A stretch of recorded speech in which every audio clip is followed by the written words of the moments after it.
আসসালামু আলাইকুম রহমতুল্লাহ বরকাত। সকল জীবের কল্যাণ হোক। সর্বপ্রথমে বলেন, আজকে কিন্তু আমি বাবার গুরু। বাবাই কিন্তু পদ্ধতি জানতো না আগে, ঠিক আছে। আর সে সুবাদে আসলে বাবা মানে বট বৃক্ষ। বাবা না থাকলে হয়তো বা আজ আমি এই পর্যন্ত আসতে পারতাম না। আমার জীবনের যে লক্ষ্য ছিল, তার কারণ আমার বাবা কিন্তু আমার জিরো পকেটে তো দৌড়ানছে। কিন্তু আমি হতাশ ছিলাম অনেক, বাবার জন্য সম্ভব। তাই বাবাকে রেসপেক্ট। গায়ের চামড়া দেওয়া জুতো বানালে কিন্তু ঋণ পরিশোধ হবে না।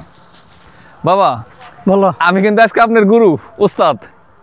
গুরুই তো তুমি। যখন আমার বাপের ভাই, তাইলে তুমি গুরু না? না না বাবা, আর একটা কাহিনী আছে। কি কাহিনী? আচ্ছা, আপনি কিন্তু আপনি যখন বীজ দিতেন, আপনি যে এমনি বীজ দিয়ে আগে যেতেন না এমনি করে, যে হ্যাঁ এগিয়ে যেতেন। আগে যেতেন না? হ্যাঁ হ্যাঁ হ্যাঁ আচ্ছা, এই যে বীজ জানে দিলাম বাবা, হ্যাঁ, এই বীজ ফোটা ফোটা চোখে মুখে পড়তো না? পড়তো, আবার গোসল করতাম যে। এই যে দেখেন, আজকে নতুন পদ্ধতি। কি পদ্ধতি? আজকে বীজ দিস আব্বা এমনি, এই যে পিছিয়ে পিছিয়ে। আর বিষ শরীরে লাগবে না না না, এটা তো কথা ঠিক। আমি তো এত করি নাই। আমি ওইটা তো আলি করি নাই যে এইভাবে এইভাবে দিতে হইবে। এটা কিন্তু বাজান আমি খেতে আসা পর না বাবা, আমি টালি করছি। আমি গাইকে গেলে তো চোখে মুখে লাগবে, মানে গোসল করতে হবে না। তাহলে কি করা যায়? না, কথা তো ঠিক। এটা তো আমি খেয়ালই করি না যে পিছিয়ে পিছিয়ে পিছিয়ে পিছিয়ে যে দেওয়ান লাগলো। ওইটা আমার মানে পাইবাকে তো আসলে তাড়াতাড়ি দেই, তো ওটা ধারণাই নাই। বাবা একটা প্রশ্ন রাখি আপনার কাছে বাবা, এই পাইপা খেতে আপনার যে এই সময় বীজ দেওয়ার কারণ কি? এটা হলো যে মাকড় কয় না, মাকড়। মাকড়। ও মাকড় ধরে। মাকড় যদি ওই যে পাতার মধ্যে কামড় দেয় হুম হুম। বা ফলের মধ্যে কামড় দেয়, তো ফল নষ্ট হয়ে যায়। এই তাই না? কারণে এই মাকড়সা বিষ দিলে মাকড় মরে যাবো, বিষ সাথে সাথে শরীরে পড়লে। না, সকালবেলা তো দিলে দিতে পারতাম বাবা। সকালবেলা দেওয়ান জানা, রায় তুলে না, হুম হুম। ওই মাকড় বাইরে বাইরে থাকে। ওই একেবারে এই যে ডাইগা না, হুম হুম। এই ডাইগার সিবিতে যে থাকে, হ্যাঁ, হুম। ওই রায় তুলে ওইটা যে বাইরে বাইরে সারা গাছের মধ্যে আটবো। এই গাছ তো গাছে যাবো, ওই যে জাল টানায়। তাই তো আমি এই যে দাইছি, জাল আমার মুখের মধ্যে বাঁচছে। তাই না? হ্যাঁ, বাহ, এই কারণে রাত্রি বিষ দেওয়া।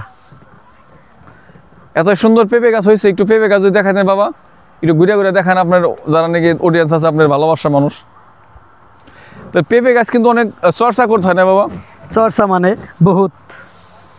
তাই না? এই মাটি তো দিলাম 2 বার করে।